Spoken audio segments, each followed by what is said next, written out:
Welcome to State of Green's webinar on collaborative urban transformation, merging global and local climate action. My name is Gry Klitmose-Holm and I work as Head of Tours here in State of Green with buildings and cities. State of Green is a public-private partnership, not-for-profit, founded back in 2008. We are funded and owned by the Danish state, 4 ministries and 3 major business organizations. Buildings and cities are major contributors to global greenhouse gas emissions. Urban areas produce about 70% of the global greenhouse gas emissions, primarily from energy use in buildings and transportation. The UN is projecting that nearly 70% of the global population will live in cities by 2050, making urban areas a crucial target for climate action. Today we have gathered thought leaders from VELUX, Ramboll, C40 and CONCITO to create an in-depth dialogue on how cities and companies can contribute to the climate transition through sustainable practices and strategies that address both resource efficiency, CO2 reductions, and promote overall well-being. Our chat is open throughout the session, and I invite you to send questions to our panelists. At the end of the session, we will try to address all your questions. Without further ado, I will introduce our first speaker. At a national level, organizations like CONCITO play a vital role in driving the climate action here in Denmark. As Denmark's leading think tank, CONCITO is a front runner of initiatives such as the Climate Alliance, bringing together municipalities, businesses and organizations to collaboratively address climate challenges. Tue Damsø is a senior advisor at CONCITO's City of the Futures program, and he will outline how multi-level cooperation between states and municipalities can push the green transition. Welcome, Tue. The floor is yours, and you have this. Thank you very much for the introduction, and hello.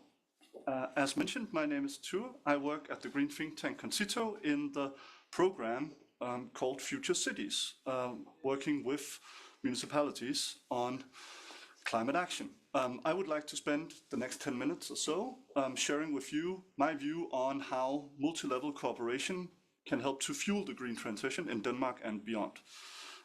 But before going into the multi-level aspects of it all, I would like to look a bit further into why local action matters. What role can local actors play in addressing this global problem of climate change?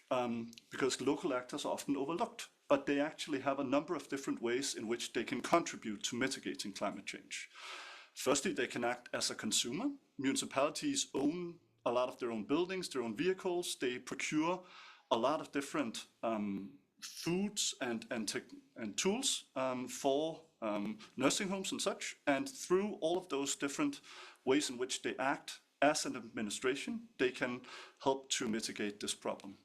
Municipalities also supply a large number of the services that citizens and businesses use. They handle waste collection and treatment, they handle water and wastewater management. Many of them supply district heating and public transit. And by transitioning all these different areas, all these different utilities, they can make a significant impact. Municipalities are also legislators. They can work with the legislative tools available, especially on spatial planning. And finally, municipalities are facilitators. They have a very large range of soft powers available to them that they can use. Their social and political influence to encourage citizens and businesses to transition. They can create incentives and partnerships to support action. And they can work with their advocacy role towards national governments to ensure better framework conditions for local change. Now, this is true in most of the world, that local governments have significant roles. In this figure, developed by the Council of European Municipalities and Regions, the focus is on the European Union. The matrix shows the division of labor, so to speak, between different levels of government on different key policy areas relevant for the green transition on energy, mainly decarbonization, energy efficiency, and the likes. Whether local governments has the main or prime only initiative, whether you have a mix of responsibilities, or whether national actors are the only relevant actor. In summary, which this figure shows, subnationals have a significant role across many policy areas, especially on decarbonization and energy efficiency, but they also have a role working with local governments on a large range of policy areas within especially decarbonization. And this brings me to the main topic I would like to share with you today, the role of local governments in a multi-level governance setup. Local governments do not exist in a vacuum. They have to work closely with national governments and within the framework conditions that they create. They can do so in many different ways. They can help to implement this transition. They can contribute to enacting or carrying out the key policies nationally in a local context.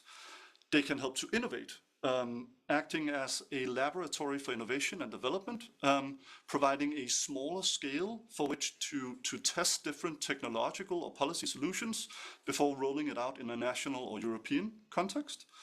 And they can help to challenge inaction at the national level. If for some reason national governments do not address the problem to the extent that citizens or municipalities would argue is necessary, local governments can act to motivate towards more ambitious action. Now, in recent years, we've seen an increased focus on the role of local governments and on multi-level governance in climate action. A recent contribution to this is the Coalition for High Ambition Multi-Level Partnerships, or CHAMP for short, which was a declaration put forward at the COP28 conference in Dubai, December last year, that has currently been signed by 72 different countries. The CHAMP declaration calls for an enhanced cooperation between local and national governments on climate action. And by signing it, local or national governments pledge to work with this. And the Danish government is among the signatories on this. In the European context, we also have the National Energy and Climate Plans, or NECP for short, which are plans that all member states have to develop and revise regularly to outline how they will work with this overall national energy and climate transition. As part of that, they have to conduct multi-level dialogues with local governments and with citizens and businesses on how this transition will transpire. Finally, through the mission on Net Zero Cities, or NZC, on the slide, the European Union has initiated a key mission on how we can work with local governments to create this transition. 112 cities throughout Europe have pledged to become climate neutral by 2030. And in doing so, enact climate city contracts, which is a contract between the local government, the regional and national levels on how they will support each other in getting this transition done. With that backdrop, I would like to zoom a bit in on the Danish case that we termed DK 2020, which is a bottom-up approach to enacting this multi-level collaboration. DK 2020 was a partnership between the philanthropic organization Real Dania, local government Denmark, and the 5 Danish regions. CONCITO acted as the project manager and lead knowledge partner alongside C40 cities. The aim of the project was to aid all Danish municipalities in developing what we termed to be Paris-compatible climate action plans, and do so following the C40 standard for climate action planning, termed CAPF for short. I apologize for all the abbreviations. Municipalities did this working in 3 different groups, spanning a total of 5 years, with the final group completing their work by 2020, end of 2023. Throughout this process, they received support from a multi-tiered supporting structure, something similar to a multi-level governance setup, with C40 acting as a global expert and CONCITO as the national lead knowledge partner, taking the global frameworks and guidelines and adapting them to the Danish context. And then 5 decentralized support units, one in each region, providing varied and complementary support and guidance to municipalities throughout the plan development process. Now, through this 5-year period, 96 out of 98 Danish municipalities ended up having a Paris-compatible climate action plan, certified by C40 cities. And the last 2 are currently in the process of developing one, aiming to be done by the end of this year. When asking municipalities about the contribution from DK 2020 to this process, 27% say that they would not have had a plan without the collaboration, and another 53% that they would have had a plan that was less ambitious and less comprehensive. Zooming a bit in on the mitigation aspects of this work, if you take these 96 plans and stack on top of each other, municipalities have a target to reduce emissions by 76% overall in 2030 compared to 1990. This is similar to the national target of 70%. And with the actions that they have in their plans, they expect to reach a reduction of 73%, with the actions already adopted by municipalities. In addition, the project helped to create capacity for climate action among Danish municipalities. It helped to raise awareness among decision makers as to what needs to be done to build knowledge and insight and competence in municipal administrations, and help them to mainstream climate action across the different departments of the municipal administration, as well as to engage with the local community and establish partnerships with key actors in the municipality, especially businesses and utilities. So overall, a lot of results on the local and regional action that we would, of course, like to link up to the national work. And I think I will end on that note, saying that in Denmark, DK 2020 has created significant planning and capacity for implementing those plans among local governments. And in doing so, have created the basis for an effective multi-level governance system. And of course, the national government can build on this. In the NDC, they are developing towards 2030 or towards COP30 next year, as to establish these multi-level governance structures. Looking beyond Denmark, of course, we hope that DK 2020 can act as an inspiration if other countries that could be the CHAM signatories would like inspiration as to how to establish this sort of multi-level governance setup. And we have developed a white paper, I put it on the screen, that can be used to adapt this model to fit different local circumstances based on the learnings and insights that we have accrued in the Danish context. And with that, I believe I will say thank you for listening and hand back to Gry. Thank you very much, Tue. Unfortunately, Tue will not be able to be here with us for the panel session. Therefore, I would just like to ask one question for you, really. How can we ensure that the experiences and the successful projects of the municipalities can be taken into account at a national and an international level? I believe that we have a number of options for doing that. At the national level, establishing an organized multi-level governance setup where you work with local governments and you take their plans and actions into account when planning what should be done at the national level could be one approach. At the international level, it's key for that local governments report to the different international registries so that the action that they are planning becomes part of the knowledge base for the international negotiations. And the United Nations Framework Convention on Climate Change have established a number of different mechanisms to aggregate all these different pledges from non-state actors to ensure that they inform the global negotiations. Thank you very much, Tue. Thank you. So it was very interesting. Now, our next speaker is representing VELUX, which emphasizes a holistic perspective on sustainability, integrating environmental responsibility with health and well-being considerations.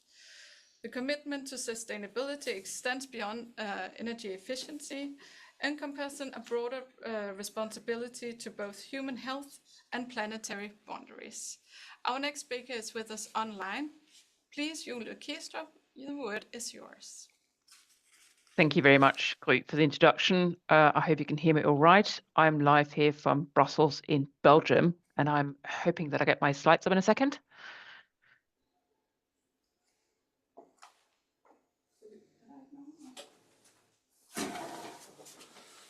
Is someone in charge of moving the slides?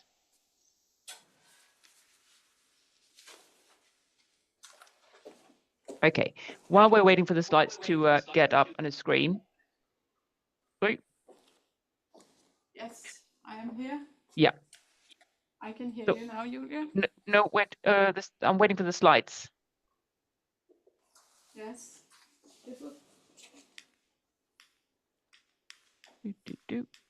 Okay, they're here. Okay, so there we go. I have a rather sort of a grand sounding title here, but really what I want to do is two things. I want to talk about two different projects that we've been doing at VELUX.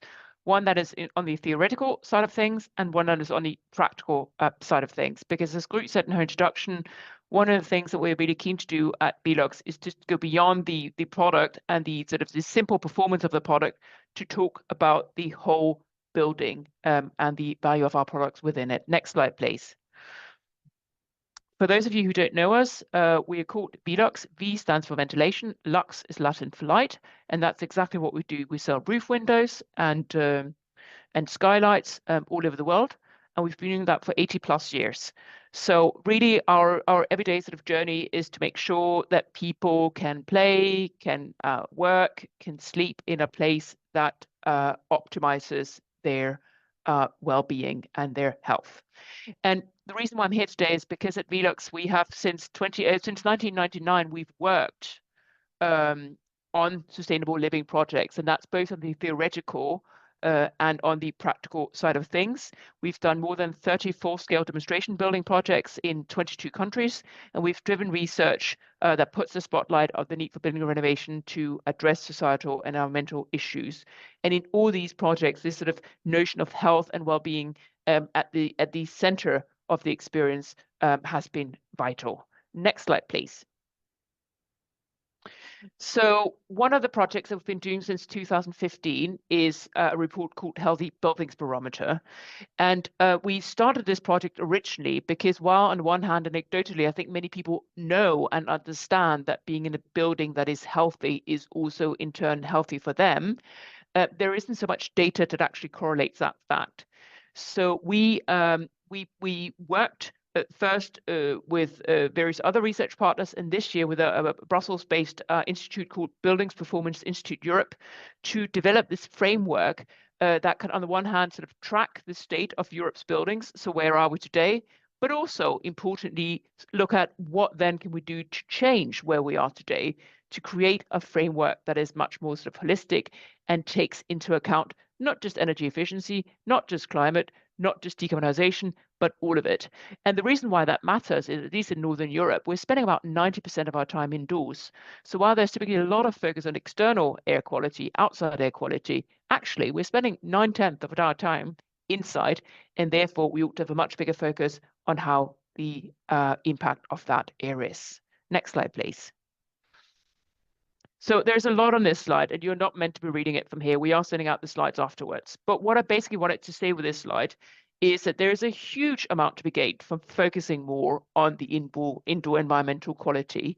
What we did in this report is that we chunked it into 4 different types of buildings, as you can see here: homes, workplaces, schools, and hospitals. And across the 4 categories, you can see that there's a marked difference associated with being the place that, for instance, has access to daylight, that is well ventilated, and so on and so forth. If you look at schools, I think there's always a topical one now that all our kids are back to school. You could look at a performance increase of 9 to 18% just for making sure our students are exposed to proper daylight.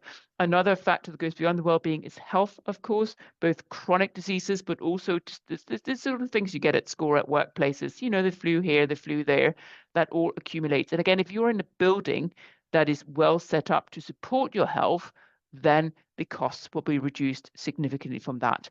And all that might be small amounts, but when you add it all up, it's pretty substantial figures we're talking about here. We're actually talking about an overall value of about 40 billion per year to the European economy of the overall increased performance that well-aerated buildings can create. Next slide, please. So the good news is there's lots to be won. The bad news is, well, there's lots to be done. If you look at the figures here, and again from the EU, what you can see is we're not at track. At the European level, we currently have a renovation rate of less than 1%, but out of that, only about 0.2 is deep renovation. Most of the rest is cosmetic. It's people getting a new kitchen or a new bathroom, all those things that can be nice, but they're not contributing significantly to improving the overall performance of the building. You can also see here that the investments in renovation, again at European level, are not where they ought to be. You can also see that we're behind, so we're not on track at the moment to meet the target set out for 2030 and for 2050. And you can also, and this I think is a very easy illustration, see that the problem is substantial, because actually in Europe, and by the way, there are no big sort of differences here between the EU member states. 1 in 4 Europeans live in buildings where indoor air quality falls below standards. And as I said, I mean, of course, it's slightly higher in some places, slightly lower in others, but our overall conclusion from this country is that every single EU member state has an issue with their building stock when it comes to health and well-being. Next slide, please. So what we did about this then was to put together this report where we not just illustrated, you know, where we are and the scale of the issue, but also put together this framework to say, okay, if we do want to have a healthy building, what does that then look like? And just to start off, we don't even have a definition of what constitutes a healthy building at European level. And if we don't agree on what it is we're talking about, it's of course very, very difficult to then actually execute on it. So the first thing we did with PAE was to say, okay, for us, what does a healthy building mean? And as you can see, we introduced 5 parameters here. First is improving mental and physical health. Second is design for human needs. Third is sustainably built and managed. Fourth is resilient and adaptive. And 5 is empowering people. And each of these dimensions is then composed by a set of indicators that we can then measure against. And some of these, as you'll see, is very much on the materials. Some of it is more on the sort of the human side of things. But our point is that we need a holistic framework that takes into account all these different measures if we want to have a framework that actually encompasses everything. Next slide, please. What we then did from there was to find, okay, what are the 5 overarching areas of action? And we don't have too much time now, so I'm going to move along quickly here. But the first one is broaden the related focus. I just said to you before that we don't even have a definition of what constitutes healthy buildings. If we don't know what we're measuring, how can we legislate and measure against it? So that's 1 and 2. Number 3, and that of course comes into discussion we're having today, which is to increase a cross-functional collaboration. We need to make sure that we're talking within the broader built environment. We need to be talking between different actors, and we need to make sure we're also sharing data. Number 4, on decision-making tools effectively. Again, if you don't have any markers on what you're measuring, then it's very difficult to measure that in legislative impact. And finally, and the most important point, I think, is to put people at the center, because something that we all have in common, whether we're legislators or voters or workers, is that we live and work and sleep somewhere. And we need to make sure that we're having a building policy, a built environment, an urban environment that's not just optimized for the environment and climate, but for the people who are using it, and that's us, that's all of us, that's the citizens. And that's also where the link to the local action is so, so important, because the people who are closest to the action are the local mayors. Next slide, please. What we then did was we took the data we collected and we applied it to a selection of case studies. And some of these are new builds, and some of them are renovation, and some of them are VELUX projects, and some of them are not. The point was here, we really want to sort of showcase across different types of buildings for different usages and in different European climate zones what you can and can't do. And you can look all of this up on the website afterwards. I'm going to share with you the link, but for the interest of time here, I'm going to zoom in on the one from Denmark on living places, because that then is the bridge to the second part of my presentation. Next slide, please. So I told you already, we've been working since 1999 in VELUX on this notion of not just talking about and theorizing about sort of the built environment, but actually building projects. And that sits in a department called Built for Life. And the latest project, most ambitious one we've done, is called Living Places. And Living Places is a collection of 2 houses and 5 pavilions that is built in Copenhagen. And it is a project that's built around sort of 5 overall principles around healthy, shared, simple, adaptive, and scalable. Can you move to the next slide, please? And you can see it here. And the idea here is, again, much as with the framework, you cannot build a building without taking into account all the different parameters. So yes, you need to have a place that's healthy for the environment, healthy for the inhabitants. There's a lot of talk at the moment about sort of like the notion of sort of shared space. So less individual space, more shared space. It needs to be simple. We need to be able to replicate it. And we need to also be able to use the performance of the building differently over the years. That's the adaptive bit. And finally, scalable, because it's all good and well that we've done this cool project, and it is a cool project, and many people have come to look at it. But what we need at the end of the day to meet our climate targets and to all feel better is to be able to scale. So you've moved to the next slide here, and this just illustrates what we've managed to achieve with this product. Go back one, please. So what we've managed to achieve here, as you can see, is we took a look at an average Danish home, and then we basically examined all the different parts of that journey, the materials, the construction, utilities, and the architecture. And then we rethought everything to arrive at a CO2 emission target that is at 3.8. And that's 3 times lower than the average Danish home. And that's what we can see here. So there's a focus on the healthy planet, but also the healthy people. The most important part for me about this project is that we did it at average cost. And that's, of course, very, very important because, again, you can do something that's really unique and cool and earth-shattering, but if it remains but a project, then we're not going to unleash all the benefits. And this brings me to the final slide, which is to say that this is not just a prototype. This is the first building out of many. Later this week, actually tomorrow, we are launching in the Netherlands with Bouwgroep Dijkstra the opening of their first project tied to living places. That's very exciting. It's the first entrepreneur that's taken on the concept, but it's open for others to take on. We are working at the moment with a number of partners, including the SOS Children's Villages, on actually using the Living Places model to build orphanages in Ukraine. We've released a book, a cookbook, my colleague calls it, that basically is a how-to guide. And finally, this summer, we had people living in living places in the structures there to connect lived in data, and that we're then analyzing now. So the idea is very much is that we put this together as an inspiration to show it can be done, but also we want this project to live. And that's what we're doing with it. So please check out the project, check out our report, and follow us to see what's happening in the years to come. Thank you very much. Thank you very much, Julia, for your presentation. Just to say that we have a question from the chat asking what the rules are about the chat. And you are very welcome to write questions throughout the session, and we will gather the question and have a session at the end. Hopefully we have time to answer all of the questions. I cannot promise it. But thank you, Julia. We will move on. We have already touched a little bit upon the importance of data.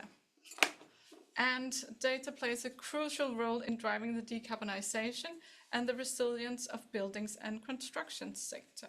However, data availability, quality, and accessibility are often limited and uneven across countries and regions. Ramboll is a leading international architecture and engineering and consultancy company, is now sharing its international data set of carbon emissions for building with the industry and government. And we're going to hear about that. Andreas, please join us. Thank you, Gry. Also, thank you to Julia for bringing this holistic perspective on sustainability. It's important to not have this tunnel vision on carbon emission. But that being said, what I'm going to talk about is carbon emissions and how we can share data and work together to decarbonize the building industry. So my name is Andreas. I'm the digital lead within sustainability in Ramboll buildings in Denmark. So I work a lot with sustainability in various ways, but at the moment we have a lot of work on carbon assessments and collecting data on these. So this is what I'm going to talk about today. So Ramboll is a very large company. We have a big geographical footprint. Most of our employees are in Denmark, but we also have many employees in the rest of Europe and also the rest of the world. This poses a challenge to us when we do these assessments, as I will come into later, because we do them in various ways. In Ramboll, we have this strategy called the Partner for Sustainable Change. And we have 4 major themes around sustainability that we bring into every discussion with our clients in every project. And one of these themes is decarbonize for net zero, where we have set this ambition to have our CO2 emissions from the building projects that we do by 2030. So, and in order to do that, we need a lot of data. We need to figure out what are the carbon emissions of the projects that we do now, and what should our ambitions be, and how do we get there? So to solve this, we've created what we call a benchmarking database, which is essentially a collection of all the different assessments that we do all across the globe, which we put into this database, and we can then use this data and expose it in different analyzes in tools like Compare, which I will get into. But before I do that, I want to make sure that we are on the same page here. When I talk about carbon assessments, we often refer to the same standard, European standard, at least in Europe, when we do these, where we split the emissions from buildings into the life cycle of the building, everything from the production of materials to the construction of the building itself, the emissions in relation to operation of the building, and also the management of waste at the end of the building's life. So we split the carbon emissions of the building into these different stages, so we kind of have a framework to work with these buildings. This standard gives us a common reference point, but there is still room for a lot of interpretation. We see that across our different geographies, different countries are starting to get regulations for making these carbon assessments, but they implement the rules differently, even though they follow the same standard. So what we see here is a study we did last year on all the different carbon assessment methodologies that we do in Ramboll and how they differ in these different life cycle stages that I talked about before. So just looking at how we see the life cycle of a building and what emissions we look at, we have big differences. We also have a lot of other sources of uncertainty in these carbon assessment methods when comparing from different countries. We look at different building elements in different countries. In some cases, a carbon assessment is only done on the structure of a building. In other cases, you include almost everything, both the finishes and the installations. So there are some variability there that can be seen in the results of these assessments. Then there's a difference in background data. What kind of data is used to explain how much CO2 a certain material emits? That's different from country to country, whether it's generic or not, whether we have these product-specific EPDs that says something about the emissions from a certain product. All this background data is very different from place to place. Then we have differences as well in the reference study period. So that's how long the lifespan of the building or the life cycle of the building is. What do we assume? How long do we assume the building is going to be there? That also changes, which then impacts the final result, because production of materials will mean less over time, whereas operation of the building will mean more. So there are some differences there. We also see differences in something as simple as measuring the floor area of the building. So that leads to difficulties in the results as well in comparing those, because we often, when we look at buildings, we look at the emissions per square meter floor area of the building to kind of normalize it and make it comparable to other buildings. And then of course there's the human factor, and also just the situation in the project we're in. Is it an early stage where there's a lot of uncertainty, or are we making an assessment of something that we're certain is like this? Is it QA'd properly, and so on? So a lot of challenges here. And if we're not careful, we'll end up comparing oranges and apples. And we really need to move towards comparing oranges and oranges instead. And let's go back to the database. This is one way of solving it, is to, or what we've done at least, is to collect all this data. And when we collect it, we make sure that we also collect information about how the assessment was made. So that's information about what is the scope of the different life cycles that we saw before, what kind of building elements are included in the assessment, what's the reference study period, what's the floor area definition, and so on. So we can normalize the results as much as we can before we make our analysis. So that's what Compare is about. It's both about making things comparable, but also showing this inherent issue we have in comparability. Even though we make all these normalizations and harmonization of the results, there are still key differences. So that's what we aim to show here. And there's already a live version of Compare, but right now, actually next week, we will publish version 2, which has more data, includes carbon assessments with different scopes, more complete scopes, and in general, we have more visualizations and insights. So this is the next step for Compare, and we'll continue to develop this over time as we gather more carbon assessments. So one of the views in Compare, which is this online tool that you can open in any browser, and you can browse around in this dashboard, is that we have these interactive filters at the top, so you can filter through the data and make a sample that is more representative towards your current situation. So let's say you're a developer in Denmark, you could filter so you only look at Danish countries, etc. Something new with this version 2 is that we also have these different scopes, and we have really worked a lot to kind of pull apart the assessments and make it clear what kind of scope is applicable for that assessment.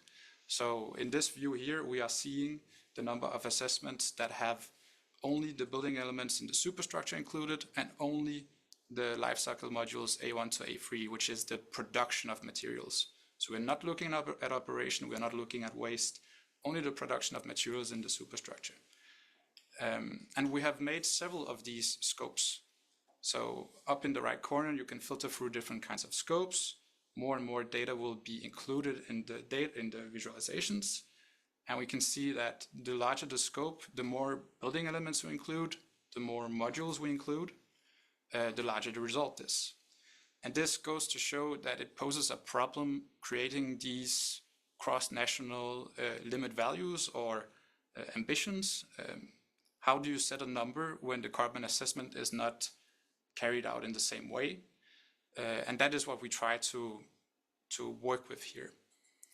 Another interesting thing we can see actually in this visualization as well is we can get insights from this. Not only can we make things comparable, we can look at large trends. For example, on this visual, we see that renovation projects, which is the little section on the right of the visual, are much lower than new build projects, which fits our understanding currently. It's just it not undermines the other word. It builds our current understanding that renovation is preferable to new build and fits with Ramboll's current strategy of moving towards the market of renovations and transformations. So with that, we have this mantra that we are working with now. We have restructured our organization, so we have much more people working on these renovation and transformation projects. And part of the reason is because we see that from the data that is preferable, it's the more sustainable option to, instead of tearing things down and rebuilding them, keep as much as you can. So yeah, concluding thoughts from me. We are focusing on gathering quality data. We have a lot of data, but we make sure that we only put in the really good data, so we share insights that we can trust. We want consistency and high granularity, so we can actually split these assessments apart and make these visualizations possible. Transparency is also key. We need to be able to trust what we are showing, but there is, of course, we can't share sensitive information, so we need to respect that and make sure that our visuals don't give any sensitive information. So, and we want to use this tool to help the industry move forwards. And yeah, I hope that you want to give it a look. You can follow the link here on the QR code. You can take a snippet if you're fast. But do remember that next week we're launching a new version, so this link will not work anymore. But you can just search for compare. Don't forget the little 2 in Google or on LinkedIn, and you'll find the new dashboard, and you can play around with it. Thank you. That's it for me. Thank you very much. Thank you for this interesting presentation. Our next speaker represents C40, a global network of nearly 100 mayors of the world's leading cities that are united in action to confront the climate crisis. C40 has developed a strategic blueprint for cities to transition towards low-carbon, resilient futures. And now I would like to invite our last speaker, Catherine Vers, to join me at stage. Please. Thank you to State of Green, Gry, and the team for inviting me to speak to this important topic. Also, a big thanks to my fellow speakers for their inspiring perspectives and insights. So I work with C40 Cities Climate Leadership Group, where I sit in the Climate Action Planning and Innovation team. Today, I will be speaking about C40 and how we support our cities in confronting the climate crisis. A fundamental part of that is our cities developing climate action plans, which I will dive a bit more into. But first, as Gry also just mentioned, C40 is a network of mayors of nearly 100 world-leading cities, collaborating to deliver the urgent action needed right now to confront the climate crisis. As I think was established well by Gry, cities are at the forefront, both in terms of being sources of emissions, but also in delivering innovative solutions. Mayors and cities are uniquely positioned, I think Julie also mentioned that, very close to the local action and to the residents, so they can implement climate solutions that fit the local context and put people at the center of climate action. So I just brought this map to illustrate that C40 is a network of 96 cities that are across 7 regions and directly representing almost 600 million residents, and also around 20% of global GHP. So of course a lot of different and varying urban context is represented in the network. Our mayors are committed to using an inclusive, science-based and truly collaborative approach to help the world limit global heating to the objectives of the Paris Agreement, so to limit it to 1.5 degrees and to build healthy, equitable and resilient communities. I brought this slide just to emphasize again that the collaborative approach is very much at the core of how we in C40 and our cities address climate change. So how do we support our cities? Well, in a range of ways, and I will not have time to go into all of them, but maybe you can explore further afterwards. But mainly today I will be speaking about the first bullet here, raising climate ambition through the 1.5 degrees climate action plans. But before I go more into that, also just wanted to flag the, of course, collaborative nature of the network, where where our cities are inspiring each other, sharing their expertise, their experience, and so on. So scaling up climate action and sharing best practice so that the innovative and most high impact solutions will be scaled globally. Yeah. And just something that I also wanted to mention, and something that is important, is that our cities earn their membership through action. So they have to deliver to these 5 leadership standards. The first one being to develop a climate action plan. The next, to deliver the actions needed to reach the targets and objectives in that plan. To be able to do so, the third standard of mainstream is also important. I will return to that as well. Essentially, it means implementing or incorporating climate consideration throughout the organization, so that essentially at one point every decision in a city will be a climate decision. Yeah. Cities are also hubs for innovation, and our cities are asked to innovate, especially in addressing emissions from beyond their direct control, so associated with consumption, urban consumption. And finally, of course, they are asked to lead and inspire and illustrate global climate leadership. Yeah, and I just brought this slide to illustrate some of the CAPs, the climate action plans from our cities. Again, just to emphasize how this is an important tool for cities to set out a roadmap and to drive the collaborative urban transition, because not only when implementing the CAP, but also in developing it, cities are engaging with local businesses, community organizations, other levels of government, etc., to help both build the plan, but also to help deliver the action and achieve the targets. Very important aspect of a climate action planning process, to be truly collaborative. And yeah, just before I go a bit further into climate action plans, I just want to touch upon 3 aspects that's very important in the way we in C40 and our cities approach climate action. So it's important to know that our vision of climate action is rooted in equity and a green and just transition and future for all. This is not only internally in a city, but also in the global perspective, where we know that cities in the global south are not, or they are even more vulnerable to climate change. That is maybe the case elsewhere, even though we see it everywhere, the impacts of climate change. And when we see it, or when we talk about it internally in a city, I think Julia has already spoken about air quality, especially indoors, but air quality is one aspect, food, energy, water security is another aspect, and so on. This is intrinsically linked to climate action and climate change.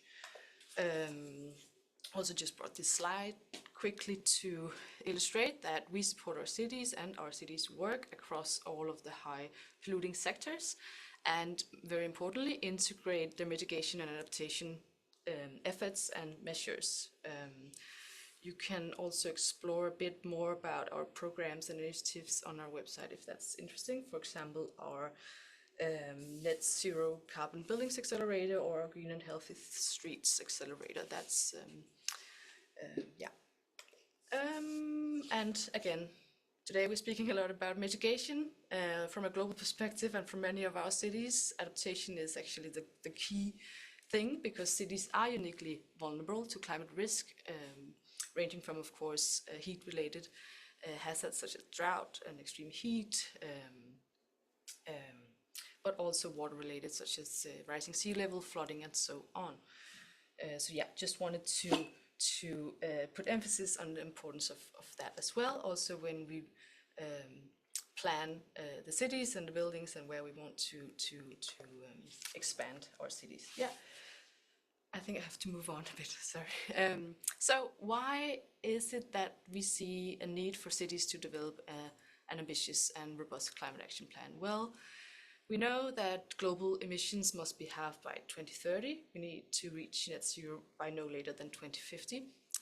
We see the climate action planning, or the plan, as an essential roadmap for doing so. And in those plans, all cities must be exploring all the available powers that they have. TUE was also exploring or sharing about the different powers that local governments has, to help influence a whole of society approach to achieving net zero by no later than 2050, and of course strengthen their ability through adaptation to adapt to the impacts of climate change, but also it's very important for cities to take truly transformational action, which means addressing emissions both within and outside of the city boundaries. This is also kind of summing up on that, but additionally just wanted to flag that a climate action plan should also detail the wider social, environmental and economic benefits, and of course how these will be inclusively and equitably distributed among all citizens. And very importantly for the collaborative approach, it should outline how the city will use its powers, but also the partners that they need to engage with to help deliver the targets. We have a framework to help cities in this work. It essentially outlines an integrated and collaborative approach. And we have worked with cities via this framework for almost 6 years. And last year at COP, we released a new draft version called the Cities Climate Transition Framework. I won't have time to go into the 16 components of it, or criteria.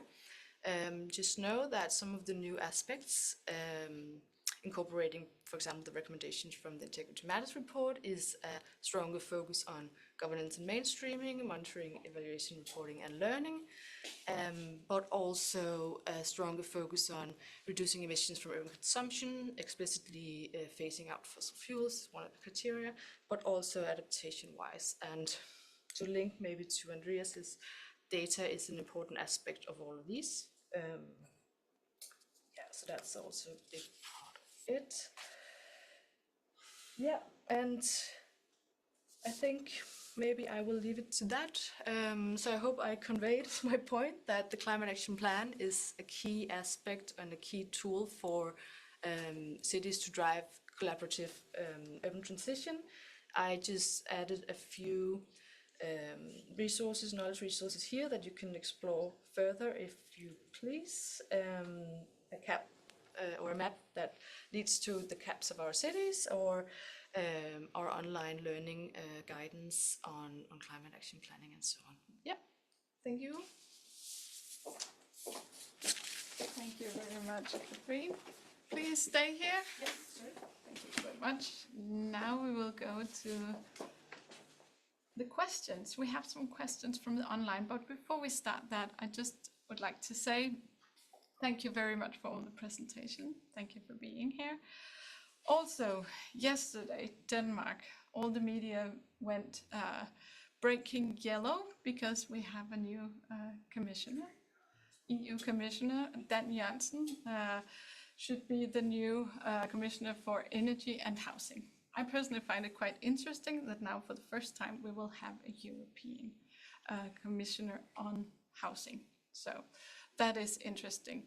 For the questions, we will be here in the studio. We will have Julie online. You can ask questions for all of us. We have some of them here. And Julie, you just please, your mic is open, so please just talk with us.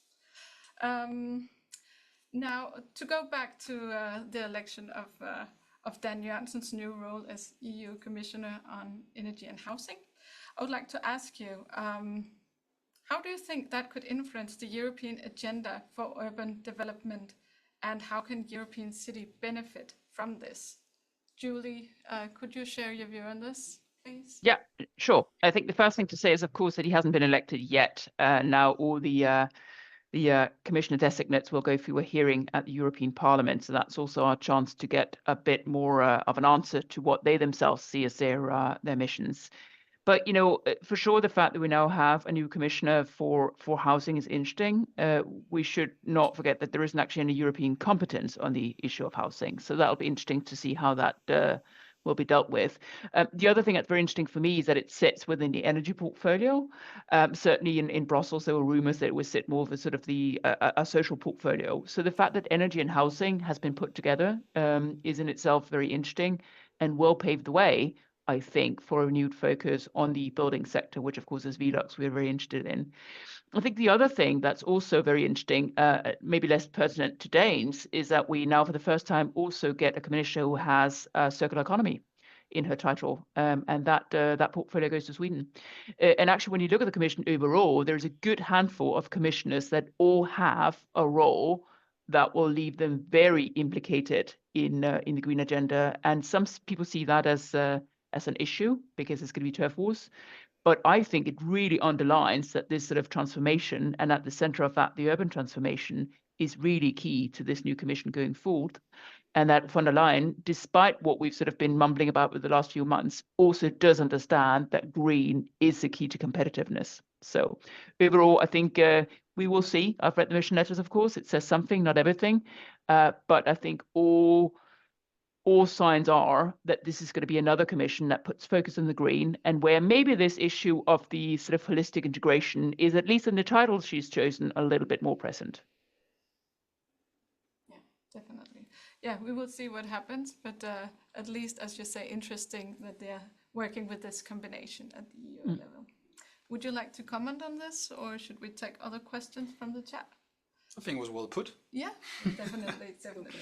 So we have a question from Morten to you, Andreas. Is compare an alternative to LCA Byg? Yeah, good question. The short answer is no. It is not an alternative. LCA Byg is a tool used to do the carbon assessment. It's a tool that we use in Ramboll, Denmark, to do our carbon assessments. Our other geographies use other tools that fit their needs. Whereas Compare is a tool that analyzes carbon assessments that have been done. So one thing is to create the carbon assessment. The other thing is to compare several carbon assessments once they're finished and look at larger scale trends across the different buildings and designs. So they're working together. It's a complement. Yeah. More. Yeah. Okay. Great. Catherine, we have a question for you from Daisy. How to ensure commitment from the mayor in each country involved to continue with low carbon development?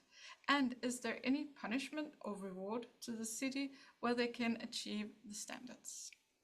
Yeah, okay, so I think the question is going or focusing on our member cities. Yes, so our cities have to live up to these standards, and the objectives in the climate action plan is required to be in line with the Paris Agreement. And we have a methodology to assess what is the level of ambition for different cities that have, so to speak, different trajectories to reach net zero. And if a city is not able to deliver to the standards, they will be inactive, and eventually there is the risk of being no longer a part of the network. This has happened before, but of course we will try and support the city to meet the requirements. Okay, so you can actually exclude a city who is not living up to the requirements. Yeah, because it's of course important to ensure the integrity of C40 as a network of climate leaders. So of course we have to protect that integrity. But most often, of course, we will work as much as we can to support our cities to be leaders. Yeah. Of course. We have a question from the chat to Julia. how are people reacting to the dimensions, sizes, and spaces in living places? Do you think they align with what typical Dane is accustomed to, or do they require some level of adaptation? Yes, that's a really good question. And I saw there's a question further down here about any lessons for the Global South cities, which I think you can actually combine here, because these are built as project buildings. They're very sort of Nordic in their look and feel. You know this group, you've been to see them. And as I just said to you, we just had people living in them all summer, and that's a different team, so I haven't yet heard the feedback. I think that they, of course, whether this is your style or not, depends on you.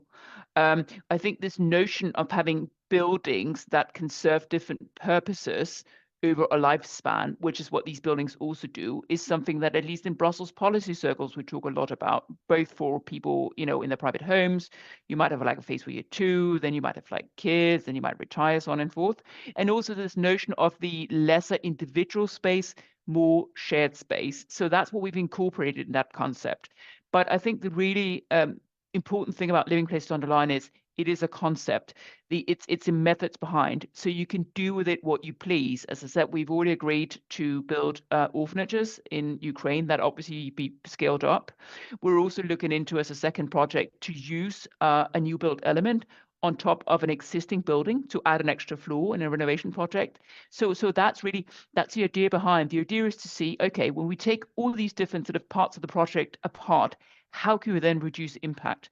And that comes down to how many, whether the rafters are put one way or the other way to ensure that we've got the least amount of sort of metal in.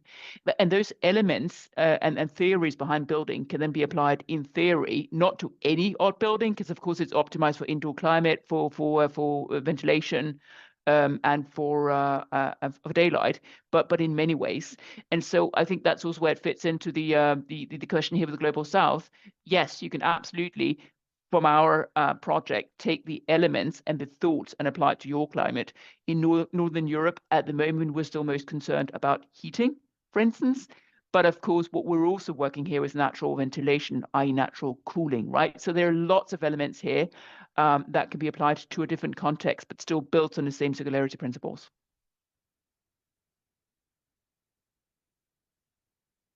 I lost your sound now. Would have no problem living there. I really like these houses. There's such a nice atmosphere there. So thank you very much.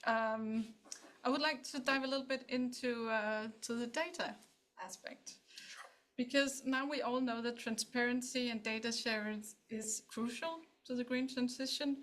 But how do you see the potential difficulties in an international context where there isn't maybe the strong tradition that we have in Denmark for data sharing? And how should these be overcome? Yeah, that's a big question. I'm afraid I don't have the answer we can go implement tomorrow, but it is definitely a challenge because a lot of the data that we need to make these assessments and these decisions in building design often rely on the manufacturer sharing more about how they produce things.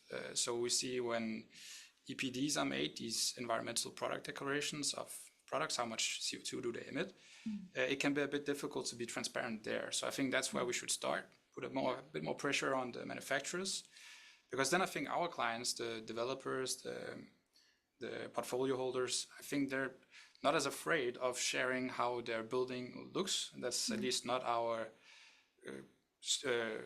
belief right now, or the feedback we've gotten from Compare has only been positive from everyone. So on that level, I've actually been positively surprised about the feedback we got. So yeah, I think we should put pressure on the companies and manufacturers that deliver this data we need to make these assessments. But then also, of course, make sure that the larger clients are on board with all this transparency. Of course. So we have to start a movement. Yeah. Yeah. Definitely. Great. Catherine, I would like to ask you, what trends do you see as the most crucial in the future of urban planning when it comes to creating cities that are both sustainable and adaptable to climate change? Oh, that's That's a good question.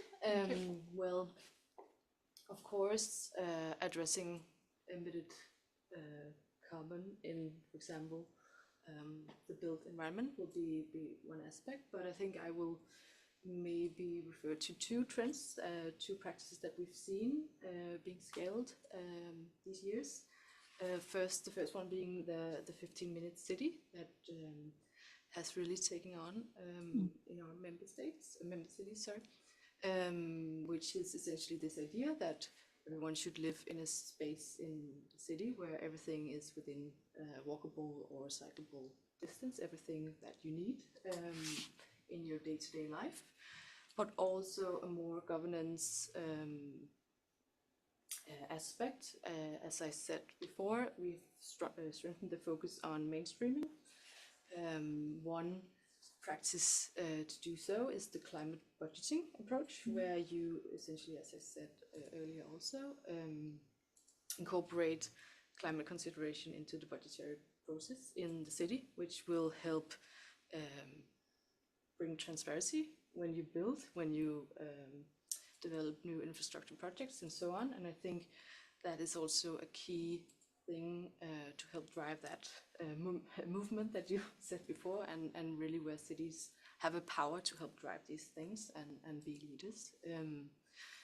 Yeah, so essentially addressing emissions from also outside of, or emissions that is also outside of the boundaries, so also from food and from all aspects is the new trends, and designing and thinking about our cities in a new way. For example, the 15-minute city approach. Yeah. Okay. But I was wondering, for cities it might work, but what about a national level or international level, at state level? Can it be implemented, or do you see that there's some kind of, I don't know, competitiveness between state and city level? Maybe linking to what Tue said initially, the CHAMP pledge is a great vehicle for strengthening collaboration, and I think essentially it's not a competition. Everything or everyone could work in the same direction, not only at political levels, but also with private organizations and other organizations of society. I think it's about finding the right approach in every specific country, but maybe the first step would be to find the places where local action and action from private stakeholders and so on would contribute directly to the national strategies. And yeah, I think in the Danish context, I think that would be a good approach, for example, and also at the EU level. Yeah, so definitely not a competition, in my opinion. Of course, there's maybe a need for a stronger coordination to be able to really benefit each other as well, right? So more motivation and partnership between municipality and the states. I think that's the idea. Yeah, sounds good. Yeah. Just And stay a little if bit I can maybe give just like a very sort of concrete example of that, right? Because as part of the new Energy Performance of Buildings Directive, one of the things that member states now need to do is implement these one-stop shops, we call them, which are sort of a go-to places for information about renovation, basically. And exactly to your point, so it's, you know, this is a demand, they need to do it, but the way they've been executed, when we look at the ones that are already existing, there are about 100 across Europe now, and I work with that through Efficient Buildings Europe when I'm the president. You know, in some member states, like in Ireland, for instance, they're typically virtual. In other member states, like in Budapest, it's like a physical store, like it's a physical shop front in a neighborhood. And, you know, there are so many different models, and all of them are great because all of them need to fit the local context. And we can also see, we've held like a number of workshops, just having people talk about what worked for them then inspires other municipalities and other regions to find out which ideas they can steal from others to target something to their population. So it's a really good example of how the pressure is at European level and then at national level, but the implementation needs to fit the local circumstances. And if that's a place you come in for a coffee or an online sort of like a check form, depends on the populations you're trying to serve. Staying a little bit on that, you mentioned the role of the Energy Performance in Buildings Directive. How do you see the role in accelerating the green transition with that in mind? And what are the hurdles? Julia? Yeah, I mean, so the main opportunity and hurdle is implementation, right? Because we have a good piece of work now at European level, and I think what this it's called the Energy Performance of Buildings Directive. So it's sort of implied in it, and the focus on the energy. But what this version of the law does, it does go beyond energy and also looks at carbon, for instance, and it looks at other sort of what we call multiple benefits, including, for instance, the importance of indoor environmental quality. So there's a lot in this piece of legislation that goes beyond just a simple measure on energy. The issue, of course, is implementation, because at the end of the day, no law in Brussels is going to change anything for people locally unless it's implemented locally. And that's the process we're in the middle of now. And where, again, I mean, through my work, both at VELUX, the associations I'm a member of, but also in organizations such as yours, in C40, is, of course, crucial to actually getting that knowledge to the regional partners. And again, if I can go back to my other sort of hat at Efficient Buildings Europe, we have in a couple of weeks' time the Renovate Europe Day. It's the 13th time we're running it. This year it's going to be in Budapest because that's the current president of the EU. So it's like an idea of sort of going beyond Brussels into the capitals and having those local stakeholders there to talk about what works for them, where the obstacles are, and also sharing that knowledge. And I'll never forget, earlier in my career, I went to Riga for something. And this lady said to me, you know, it's all good, all this energy efficiency stuff, but you're looking at the entire department in our ministry that deals with that, right?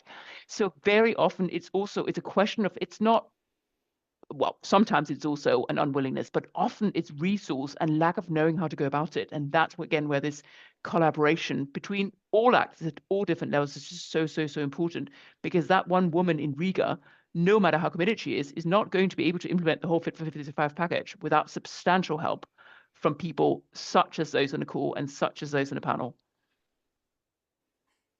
Definitely. Well, time flies when you're in good company. I would like to say thank you to the panelists. It's time to wrap up. I just have a few slides to the end, and thank you. Thank you.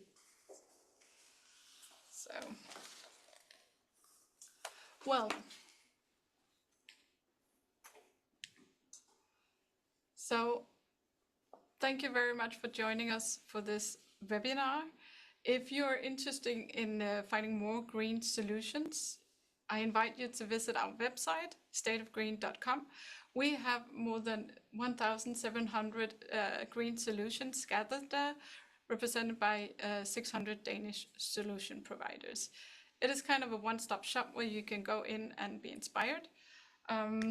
We also have white papers here in State of Green, treating different topics.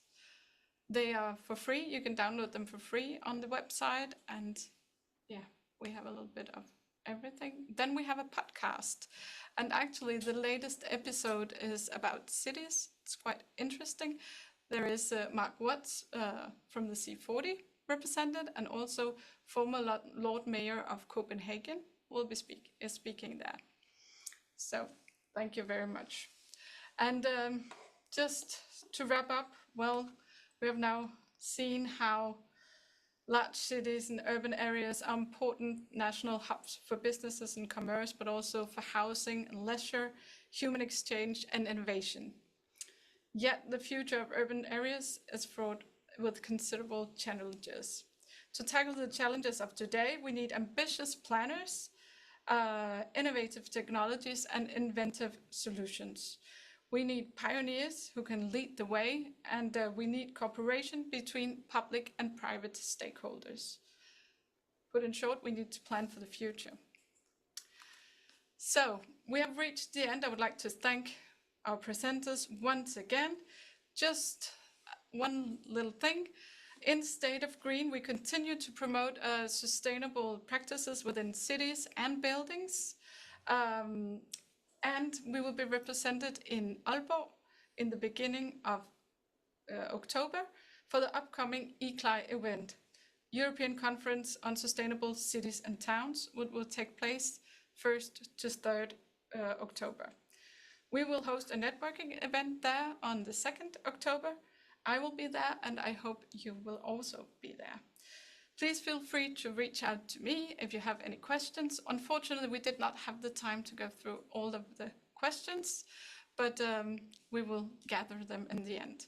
This webinar has been recorded, and we will share a link so you can see it.